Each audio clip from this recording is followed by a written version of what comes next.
কে হচ্ছে আপনার? মা বিটি কি নাম? লক্ষ্মী আপনার কি নাম? মাতাল মাদি। আপনার বাড়ি কোথায়? এইও গ্রামে বাড়ি? হুম ওইখানে ওদের বাড়ি এই তো গেলছিল পড়ে গেছে বলে ওইখানে মেন মেন আচ্ছা, আপনার এই মেয়ের বাড়িতে কে কে থাকতো? হ্যাঁ? কে কে থাকতো? এখন একাই থাক। আপনার দুই লাঠি ছিল না? হ্যাঁ লাতি একটু আছে মেয়ে আর আরেকটি ছেলে। কি মনে হচ্ছে আপনার? সেটা বল। কি মনে হচ্ছে কারা করলো এটা? এইটাই তো আমি ছিলাম না, তোর বলছে এটা এই আমার অবস্থাটা কি। আমি ছিলাম না, আমার মেয়ে বিক্রির কাছে গিয়েছিলাম। ডাকতে যেছে না, আমি বলছি অন্যদিন ডাকে খুব, আজকে কেন ডাকছে না। কিন্তু আমি বলছি, একবার বললাম যাবো না, ও আসছে না, আমি যাবো না। আবার কিছু মনে হলো না আমি যাই, তার লেগে আমি চলে এলাম। চুলা চড়াইতে আমি দুয়ার তো খোলাই ছিল, দুয়ারে দেখলাম তো ওই খাটের নিচে রক্ত। আমি দেখলাম একবার আগিন দিলাম, দেখছি ছেলেরা এই অবস্থা। আমি তখন কাঁদতে কাঁদতে পালিয়ে গেলাম, সবাইকে বললাম এরকম অবস্থা। কে রয়েছে ভিতরে? ওই দুটো, ওর বিটি বেটা আর ওর মা, আর কেউ না। কি নাম মায়ের? লক্ষ্মী লক্ষ্মী। আর এই বিটিটার নাম রূপালী। আর পুরা গিয়ে আদে চেতা অভিজিৎ, বেটাটা মা এবং এক ছেলে এক মেয়ে। হ্যাঁ, আর কে কে থাকতো এই বাড়িতে? এইখানে আর কেউ থাকতো না। ওর স্বামী নাই এখানে, বাইরে। স্বামী কি কাজে গেছে? না, আসছে এসেছে কিন্তু মনে হয় বাইরে কাজ করতো? হ্যাঁ, বাইরে থাকতো।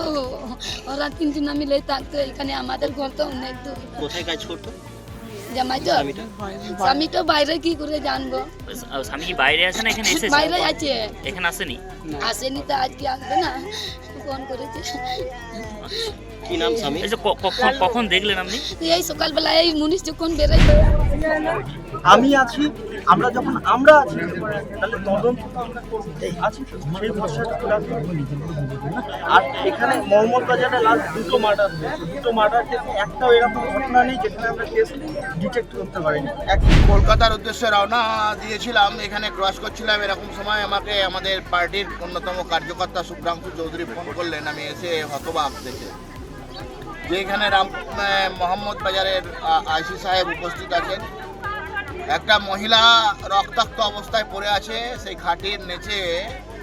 তার বাচ্চা শিশু খুব জোর যদি হয় 2 থেকে 2.5 বছর বয়স। আরও একটা বাচ্চা আছে মনে হচ্ছে কম্বলের মধ্যে ঢাকা। তো এই সবগুলো রক্তাক্ত অবস্থায় দেহ পড়ে আছে। আমরা এতদিন পর্যন্ত জানতাম যে পশ্চিমবাংলায় মা বোনেরা সুরক্ষিত নয়, কিন্তু অত্যন্ত দুর্ভাগ্যের বিষয়, আমি হতচকিত অবাক আমি যে এখানে একটা শিশুও নিরাপত্তা নাই। পশ্চিমবাংলা আর এই বীরভূম জেলা আজকে দুষ্কৃতীদের সর্বরাজ্য হয়েছে। এরা শিশুদেরকেও মারতে পর্যন্ত এদের বুক কাঁপে না, হৃদয় কাঁপে না।